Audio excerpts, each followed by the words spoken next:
Bapak Presiden Cucu Sanjaya Hernando. Bersama rekan saya di sini ada Muhammad Bentar Jabar Sidik, dan ini mewakili yang di belakang juga dari DPC KAI TSH. Jadi kalau di sana KAI-nya berbeda dari sini. Izin pimpinan.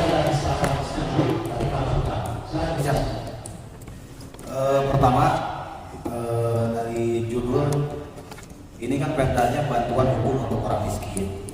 Tentu sebenarnya perda ini tidak perlu kalau tidak ada masyarakat miskin di Kabupaten Bandung. Tapi karena masyarakat Kabupaten Bandung ini terutama Kabupaten Bandung ini masuk jajaran kabupaten kota termiskin kelima di Jawa Barat menurut Wakil Presiden kita Bapak Ma'ruf Amin. Jadi dianggap perlu untuk membuat perda ini. Nah, ada beberapa hal yang saya garis bawahi. Jadi perda ini pada dasarnya terbagi menjadi 3 aspek. Yang pertama unsur pemerintahan, yang kedua unsur pemberi bantuan hukum,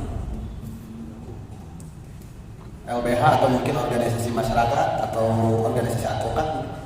Terus yang ketiga pemohon bantuan hukum, dalam hal ini masyarakat miskin. Nah, untuk pemberi bantuan hukum tersebut diperbolehkan merekrut advokat, dosen, paralegal, dan mahasiswa fakultas hukum. Nah, kalau misalkan penanganan bantuan hukum untuk pendampingan atau mewakili itu di tatanan non litigasi, mungkin paralegal, dosen, serta mahasiswa fakultas hukum mereka bisa memberikan bantuan. Tapi di tatanan litigasi itu tentu yang bisa berpraktek di pengadilan hanyalah advokat sesuai Undang-Undang Nomor 18 Tahun 2003 Pasal 4 Junto Pasal 31. Jadi untuk menambah aspek yuridis, saya meminta ada revisi dalam mengingat ini ada Undang-Undang Bantuan Hukum dan dimasukkan juga Undang-Undang Nomor 18 Tahun 2013 tentang advokat tahun 2003. Karena peran advokat di sini sangat penting. Dan yang lainnya aspek seperti dosen, paralegal, serta mahasiswa fakultas hukum itu hanya sekedar memberikan bantuan atau asisten istilahnya gitu. Nah, itu yang pertama. Yang kedua, tentu advokat ini kan kebanyakan di wilayah perkotaan. Nah, untuk menjawab wilayah-wilayah pedesaan yang jauh dari peran advokat atau kebanyakan advokat, itu juga nanti bisa dibantu oleh paralegal, sehingga pemberi bantuan hukum bisa merekrut paralegal.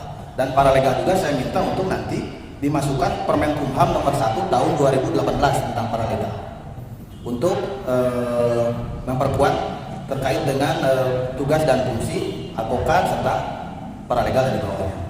Itu yang kedua.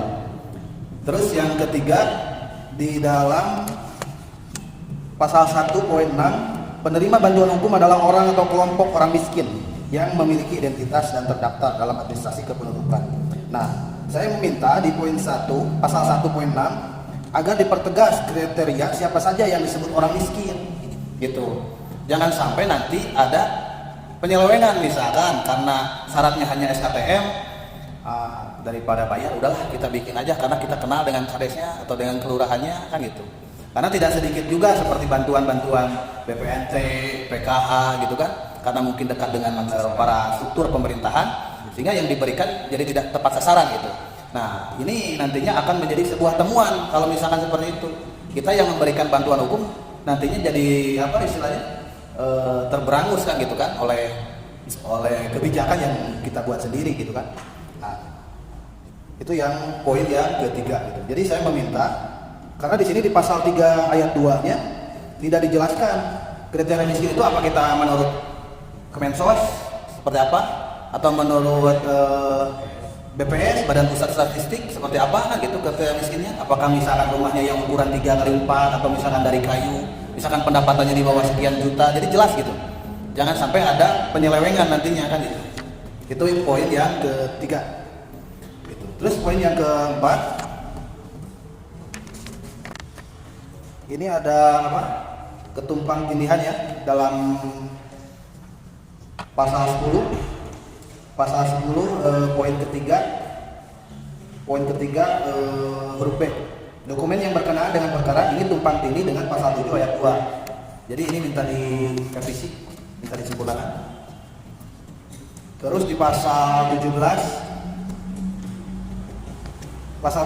huruf G, poin G, saya meminta ada tambahan klause mendapatkan jaminan perlindungan hukum, keamanan dan keselamatan dari aparat penegak hukum. Jadi untuk pemberi bantuan hukum ini harus ada jaminan perlindungan hukum, keamanan dan keselamatan dari penegak hukum. Itu yang harus di garis merahi gitu. Selama menjalankan pemberian bantuan hukum. Karena di sini tidak dijelaskan dari aparat penegak hukum. Itu yang intinya saya sangat mengapresiasi atas pansus yang diadakan oleh Bapak Haji Dasep, juga Bapak Dedi serta Ibu Emma. Pada intinya tugas pemimpin itu adalah menggeser air mata kemiskinan menjadi air mata kebahagiaan. Mungkin itu saja yang bisa saya sampaikan. Assalamualaikum warahmatullahi wabarakatuh.